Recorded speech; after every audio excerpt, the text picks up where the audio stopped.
বীরভূমের রামপুরহাট থানার গোপালপুর গ্রামে এক গৃহবধূর উপর জোরপূর্বক হামলার অভিযোগ ঘিরে চাঞ্চল্য ছড়িয়েছে। অভিযুক্ত ব্যক্তি একই এলাকার বাসিন্দা বলে জানা গেছে। পরিবার সূত্রে খবর, শনিবার সকাল 10:30 নাগাদ এক ব্যক্তি জল খাওয়ার নাম করে ওই গৃহবধূর বাড়িতে প্রবেশ করে এবং তার উপর জোরপূর্বক নির্যাতনের চেষ্টা করে। এই ঘটনায় নির্যাতিতার পরিবার শনিবার রাতেই রামপুরহাট থানায় অভিযোগ দায়ের করে। অভিযোগ পাওয়ার পরই দ্রুত তদন্তে নামে পুলিশ এবং অভিযুক্তকে আটক করা হয়েছে। পুলিশ জানিয়েছে এই ঘটনার তদন্ত চলছে এবং যথাযথ আইনানুগ পদক্ষেপ নেওয়া হবে। স্থানীয় বাসিন্দাদের দাবি, এই ধরনের ঘটনা যাতে ভবিষ্যতে না ঘটে তার জন্য কঠোর ব্যবস্থা নেওয়া হোক। প্রশাসনের তরফ থেকে আশ্বাস দেওয়া হয়েছে, আইন নিজের পথে চলবে এবং দোষী সাব্যস্ত হলে অভিযুক্তদের বিরুদ্ধে কঠোর ব্যবস্থা নেওয়া হবে। ব্যুরো রিপোর্ট, নির্ভীক বার্তা। কালকে স্যার আমি বাড়িতে ছিলাম না, আমি বাড়িতে তালা খুলতে লেগেছি। সেই সময় ও এসে আমার হাতে ধরে জবরদস্তি করে আমার মুখে চিট লাগিয়ে আমাকে রুমে ভরে আমার খিলকপা দিয়ে আমাকে জোর জবরদস্তি কপি চৌকিতে ফেলে আমাকে জোর জবরদস্তি করতে লেগেছে। সেই সময় আমার ঠাংমা এসে আমাকে রক্ষা করে।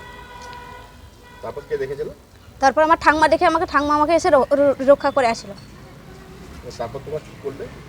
তারপর আমরা তাকে কিছু কেবল ঠাংমা দুচর চড়াচ্ছে, দুচর চড়িয়ে গোজাল ছিল, গোজালে ফেটে গেছে। এই হলো ব্যাপার। কেউ মারিওনি, ধরিওনি, ওকে কিছুও করিনি। পুলিশে জানিয়েছে? পুলিশকে জানিয়েছি, পুলিশের রিপোর্টও করে নিয়েছি, আমি থানায় দিয়ে করে দিয়েছি, অভিযোগও করে দিয়েছি। ও সাজা চাই, আমি ও শুধু সাজা চাই, আর কিছু চাই না। মানে তোমার ইচ্ছার বিরুদ্ধে কাজ করেছে? হ্যাঁ, আমার ইচ্ছের বিরুদ্ধে কাজ করেছে, তো আমি ও সাজাই চাই।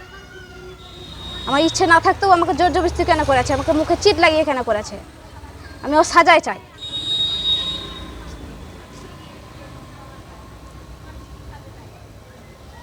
ঘটনা হচ্ছে, ছেলেটা বাড়িতে জল খেতে যায়। আচ্ছা, মেয়েটা একাই বাড়িতে ছিল। মেয়েটা যখন দরজা খুলে ওকে জল দিতে যায়, তখন দরজা থেকে ধাক্কিয়ে ওকে বাড়ির ভেতরে টেনে ভরে নেয়। হাতে পায়ে প্রথমত দড়ি বাঁধে, মুখে সিলেটিভ চিট লাগায়, তারপর মেয়েটাকে রেপ করে। হ্যাঁ, তারপর হাতে নাতে ধরা যায়। আমার মা মাঠে যাচ্ছিলো ওই সাইডে, ছেলেগুলো যে দুটো বাচ্চা আছে তাদেরকে হাতে ধরে সিঁড়ির বাইর করে দিয়েছিল। সেই কান্না শুনে আমার মা দেখতে পাই ছেলে দুটো বাড়িতে কাঁদছে কেন। সেই মুহূর্তে আমার মা যে দেখে ঘরের বাইরে থেকে খিল লাগানো, দুটো দরজায় ভেতর থেকে খিল লাগানো, এবং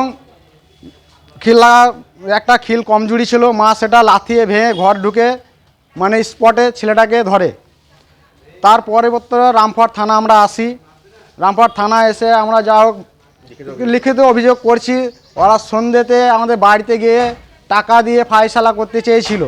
আমাদের টাকার কোনো দরকার নেই এবং রীতিমতো ওর কঠিন সাজা চাই এবং ওর কত টাকা আছে সেটাও আমরা দেখতে চাই। না, আমরা ফায়সালাতে আসতে চাইছি না, ওর সাজা হোক। কি নাম তোমার? আমার নাম রামপ্রসাদ লেট। সম্পর্কে কি হচ্ছে? আমি ওর কাকা শ্বশুর। মেয়েটার নাম? অপর্ণা লেট।